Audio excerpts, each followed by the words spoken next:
Enough small talk, though. We got a great guest on the phone. Let's jump right to it. Tom Rice, Republican Congressman from South Carolina. Mr. Rice, thank you for joining us. Joe, it's an honor to be here. I heard it's 70 degrees down there. Is that true? 70 degrees and sunny. Y'all come on down. It's a great place to spend a vacation. Charleston is my million visitors a year. Charleston and slightly north of Broad and High Cotton are those my favorite restaurants down there. Certainly would love to get there, and we'll talk more about that offline. Want to talk about what you're here to speak to us about today, and that is the president's use of executive orders, executive powers. The Hill calls it of Mr. Obama an excess of executive power. Rush Limbaugh says of Mr. Obama, we've never had a president who has been so lawless, openly taunting everybody. He's making up the law as he goes. What's your opinion on that, Mr. Rice? I know there's some strong ones that I've read, and I guess my question is, why is the president continually able to do this without any real opposition? Well, he's got opposition. You know, the thing is, the framers of our system of government had just fought a revolution to escape the bonds of a monarch. And a monarch is somebody who can both make the law and enforce the law. And our president, you know, what they put in the Constitution was a separation of powers. The executive branch enforces the law, but the legislative branch makes the law, and the president is trying to assume both of those roles. And that, you know, that's a fundamental attack on our freedom. And I believe that the prosperity that this country has enjoyed for the last 200 years arose from our freedom to pull ourselves up by our bootstraps, to pursue our own dreams, and to pursue our own prosperity. So I think that this is a fundamental attack on American freedom. I think it's a fundamental attack on American prosperity, and that's what the stop resolution, House Resolution 442, is all about. And if it passes by a majority vote of the House only, the House as an institution will bring a lawsuit against the president to enforce the Constitution. From how it looks, do you think this will pass the House at this point, Congressman? There's 108 co-sponsors so far. It's building every day. When the President of the United States goes out and says things like, I've got a pen and I've got a phone, and if Congress doesn't act on my agenda, I'll act on my own. Every time he does that, I pick up 10 more co-sponsors. He's doing a great job of getting me co-sponsors. Hey, let me play devil's advocate with you for a moment. If you look over the numbers, and I'm sure you've heard these before, Ronald Reagan had 381 executive orders, George W. Bush 291, President Obama only 168. So what is different about the president, and he's issued less, in taking executive privilege as opposed to predecessors like Bush, Reagan, or even Clinton, who had 364? Well, my friend, you know, the number of executive orders has nothing to do with it. Nobody is sitting here saying the president has no power to issue executive orders, or that the president doesn't have some discretion in enforcing the law. But in those cases where the president is issuing an executive order to say how he's going to carry out the execution of the law or explain the law, President Obama is doing something completely different. He is issuing executive orders that are absolutely in direct contravention of existing law. For example, you know, the four things I list in H.R. 442, the stop resolution, the four things are the extension of the quote-unquote substandard insurance policies under Obamacare.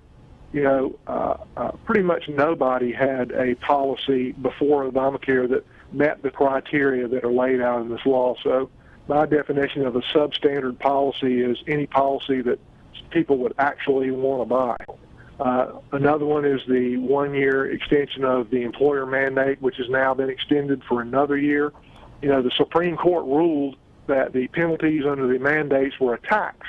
I was a tax lawyer and a CPA for 25 years, and I can tell you the president has no power to decide what year a tax is going to be applied, nor does he have the power to exclude his friends from taxes and apply it only to his enemies. That sounds like, you know, it sounds like a monarch again.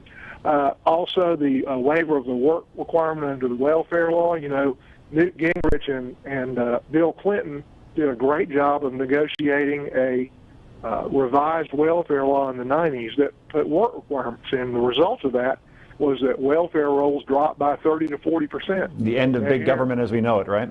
That's right, and that was agreed to and legislated, and it's been the law for 15 years. Well, President Obama comes along and says, you know what, I don't like that, therefore I'm not going to apply it. And then finally, the presidential inaction by edict of the DREAM Act, which Congress considered and failed to adopt. And the president said, well, if the Congress is not going to adopt it, I'll adopt it on my own. So, no, these things are in direct contravention of existing law, and the president has no power to issue executive orders that are in contravention of the law. We're speaking with Tom Rice, Republican congressman from South Carolina. It seems, Congressman, that the motivation behind all of these delays centers around the midterm elections. In 2014, if you speak to any objective analyst in these situations, they say that there's probably no way that the Democrats will take back the House, and there's a very good chance that they could lose the Senate. Only 6 seats have to turn in order for Republicans to control that, and that would certainly be a real blow to President Obama's legacy, his signature legislation, costing his party power in both the House and now the Senate, and obviously his approval ratings are hovering around 40%. Is that the main motivation behind the president's actions here, just to try to delay the inevitable, that when people find out more about this law, when it affects them directly, that this will result in the bloodbath that we're probably going to see in the midterms in November? Well, I don't know what his motivations are. I think it was a smart idea politically for him to delay the imposition of Obamacare until after the presidential election.